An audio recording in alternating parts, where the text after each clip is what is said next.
In this video, we're going to approach kit bashing from another angle, adding a bit of Warhammer 40,000 flair into this adorable looking pony unicorn. A bunch of us dads in the crafting space got to talking, and we wanted to do a project that had to do with some of the toys our kids have. I mean, look at this stuff, it's endless bits of possibility. So, okay, to give a bit more context, this is our dog, Oliver. He likes to borrow my daughter's toys sometimes and chew on them. I mean, who can blame him? I can't really tell the difference between kids' toys and dogs' toys most of the time. Aw, you're a good boy, aren't you? You wouldn't destroy our toys on purpose, right? You were just confused. Yes, you were. Anyways, my daughter was really sad that this little pony here had lost its leg. We've been improvising little sticks and such to serve as makeshift peg legs for a while. So, this was gonna be our victim. Candidate for the kit bash. Was kind of inspired by the AdMech faction once again. With their spirit of augmentation and cybernetic enhancements, a robotic leg seemed like it would be in order. First, a haircut is in order. It's going to be hard work with the hair getting all tangled with hot glue and paint and such. Now we're looking clean. Oh, and I found this other toy that we can borrow a leg from. Now don't worry, she has a lot of extras of this one. It came in one of those Kinder chocolate toys that you guys in the US banned for some reason. Alright, we're just going to borrow this leg here. In order to get this to be a good match, we're going to have to slice more of the hind leg here to get a new grafted part to fit well. Getting everything sanded is also a good idea to help these parts stick together better. Oh, look, the head pops off on this one. Now I'm getting some ideas. I wonder if a 9-volt would fit inside this thing. I think it might. Hello, Nob. Oh. Hey, Bill. How's it going? Do you have any beads? Beads? Oh, I do have these seashells. Do you want them? Yeah, why not? Oh, you got anything to trade for them? I've got this little bit of a rusty metal. I figured you could use it. Oh, yeah, sure. I'll just put this in the blue bin with everything else Bill sends me. Isn't that recycling? Oh, you're still here. Oh, by the way, here's what I'm working on. Do you have any ideas of how I should paint it? Have you tried using my rust technique? I'll give that a go. Thanks, Bill. Okay, where were we? Right, the 9-volt battery. So I cut a hole in the chest cavity here to slot this in with some plastic card hot glued in to keep it a bit more rigid. Now I am using high temperature hot glue and it should hold fairly well on this plastic. It's quite flexible and rubbery, so the slightly flexible hot glue seems like a good choice. My plan is to have some red LEDs in one of the eye sockets, Terminator style. Hopefully this doesn't give my daughter too many nightmares. I'm using this random toy car wheel as the new cybernetic eye. I'm trying really hard here to cut the hole for it to be pretty snug so it wouldn't have that many gaps to fill. Not gonna lie, I had some moments where I felt like this was crossing some sort of line of basic human decency. I told myself if I push past it, I'm sure I can make it look less disturbing with a good paint job. Maybe I can preserve the remaining eye as a remnant of what once was. The circuit here was really simple.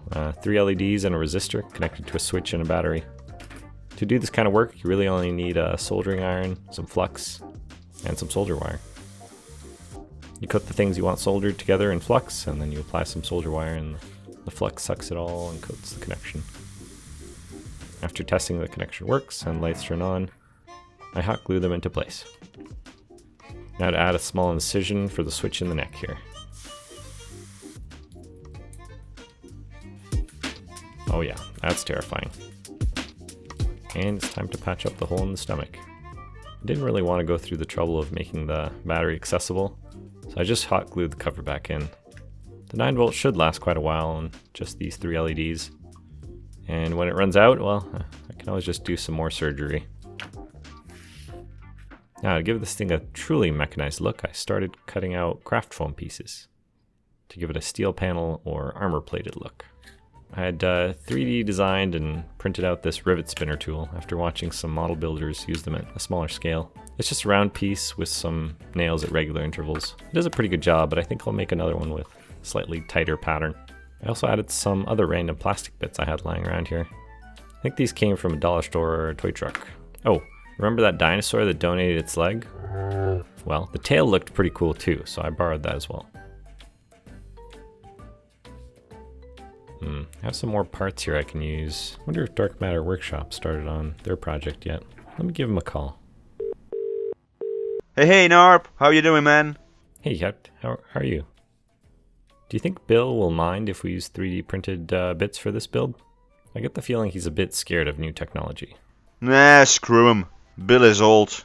And I've been told he's got really tiny hands that can only handle beads and stuff. Yeah, true. He was asking me if I had any beads earlier. Oh, by the way, do you have any clue what you're going to build yet? I'm thinking about mishandling a couple of dolls. Nice. That sounds terrifying. Anyways, I should get back to it here. See ya. Well, good luck, have fun, and I'll see you soon. Always so nice chatting with that guy. Hit that like button if you want me to do another collab with Dark Matter Workshop at some point. Back to it. I added a few more parts here and figured a side-mounted las gun would work well, and then ran some conduits and wiring around the panels.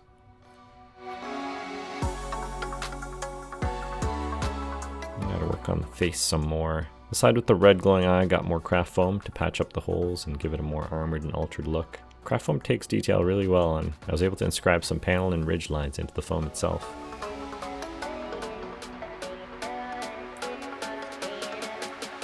Most of the bits I used were all black as well, so even before painting this, it looked alright, which is a huge change of pace for my project. This conduit here was about the only thing that was a different color. I used a shrink tube and some coiled wire to give this really awesome looking cabling going down the back. I think I mentioned this before, but I learned this technique from Cut Transform Glue a while back. Oh yeah, that's still terrifying when the eye turns on.